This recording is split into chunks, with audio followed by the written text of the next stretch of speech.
मैं हूं अंकुर और आप देख रहे हैं सत्यहिंदी.com। सत्यहिंदी.com को आप लोगों का लगातार भरपूर प्यार मिल रहा है और इसीलिए हम आगे भी बढ़ रहे हैं। अगर आप चाहते हैं कि हम इसी तरीके से आपको सच दिखाते रहें तो आपको एक काम करना होगा और वो है डिस्क्रिप्शन में दिए हुए लिंक पर क्लिक करिए।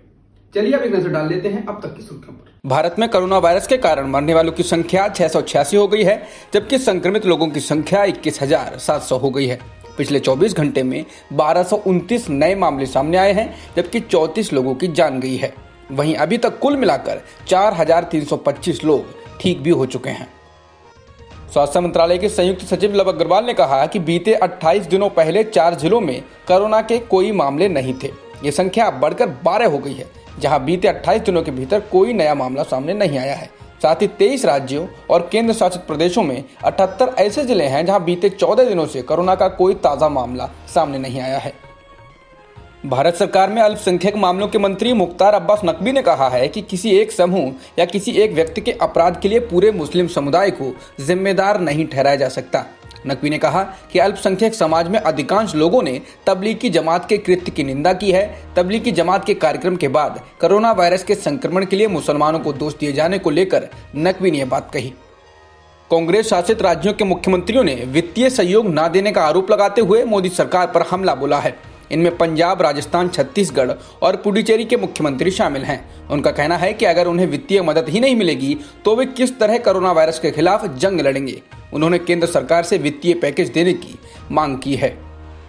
पूर्व प्रधानमंत्री मनमोहन सिंह ने कोरोना संकट के खिलाफ लड़ाई में संसाधनों की उपलब्धता पर जोर देते हुए गुरुवार को कहा कि केंद्र और राज्यों के बीच सहयोग से ही इस लड़ाई में कामयाबी मिलेगी। उन्होंने कहा कि लॉकडाउन की सफलता को आखिरकार कोविड-19 से निपटने की हमारी क्षमता से परखा जाएगा। महाराष्ट्र के उप मुख्यमंत्री अजित पवार ने रेल मंत्री पीयूष गोयल से प्रवासी मजदूरों के लिए एक विशेष ट्रेन चलाने की मांग की है। अजित पवार ने पत्र में लिखकर यह मांग की है। पत्र में उन्होंने ये भी कहा है कि उनको कानून व्यवस्था को लेकर डर है, क्योंकि 3 मई को जब लॉकडाउन का दूसरा चरण खत्म होगा तब ये लोग सड़क पर ना निकल जाएं, जैसा पिछली बार बांद्रा स्टेशन पर हुआ था। इसलिए इन मजदूरों को उनके घर तक पहुंचाने के लिए एक विशेष ट्रेन चलाई जाए। बता दें, इससे पहले मुख्यमंत्री उद्धव ठाकरे ने भी रविवार को मजदूरों को आश्वस्त किया था कि उनको लॉकडाउन के बाद घर पहुंचाने की कोशिश की जाएगी। केंद्र सरकार ने केंद्रीय कर्मचारियों के महंगाई भत्ते यानी कि डीए पर तत्काल प्रभाव से रोक लगा दी है। केंद्रीय वित्त मंत्रालय ने कहा कि केंद्र सरकार के कर्मचारियों और पेंशनर्स को 1 जनवरी 2020 से देय महंगाई भत्ते का भुगतान वर्तमान में नहीं किया जाएगा। माना जा रहा है कि यह फैसला कोरोना वायरस के संकट को देखते हुए लिया गया है। कांग्रेस के अंतरिम अध्यक्ष सोनिया गांधी ने कोरोना वायरस के प्रति सरकार के रवैये को लेकर निशाना साधा है। उन्होंने कहा है कि सरकार को बिल्कुल नहीं पता है कि उसको 3 मई के बाद क्या करना है। साथ ही उन्होंने कहा कि कांग्रेस पार्टी ने जो सरकार को सुझाव दिए थे उन पर सरकार ने ध्यान नहीं दिया और आधे अधूरे तरीके से ही माना। उन्होंने कहा कि अगर 3 मई के बाद भी वर्तमान स्थिति वाला लॉकडाउन जारी रहा तो स्थिति भयावह हो सकती है। कांग्रेस वर्किंग कमेटी को संबोधित करते हुए सोनिया गांधी ने कहा कि बीजेपी इस संकट की घड़ी में भी सांप्रदायिकता और नफरत का वायरस फैला रही है, जिसके कारण समाज में मौजूद भाईचारे को नुकसान हुआ है। इसको सही करने के लिए हमें और हमारी पार्टी को बहुत काम करना पड़ेगा। दुनिया भर में कोरोना वायरस के संक्रमण के 26,60,000 से अधिक मामले आ चुके हैं, जबकि मरने वालों की संख्या 1,85,000 से अधिक है। इसके अलावा 7,30,000 से ज्यादा लोगों का सफलतापूर्वक इलाज भी किया जा चुका है।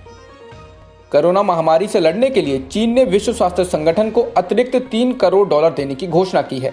बता दें, अमेरिका ने विश्व स्वास्थ्य संगठन को फंडिंग देने से इनकार कर दिया है। अमेरिका का आरोप है कि विश्व स्वास्थ्य संगठन चीन के लिए पक्षपाती है। अमेरिका में कोरोना का कहर जारी है। इससे लगातार लोगों की मौतें तो हो ही रही हैं, लेकिन इसके अलावा अमेरिका में कोरोना के कारण बेरोजगारी भी बढ़ रही है। पिछले हफ्ते लगभग 44 लाख और लोग बेरोजगार हुए हैं, जिसके बाद अमेरिका में कुल मिलाकर लगभग 2.5 करोड़ लोग बेरोजगार हो चुके हैं।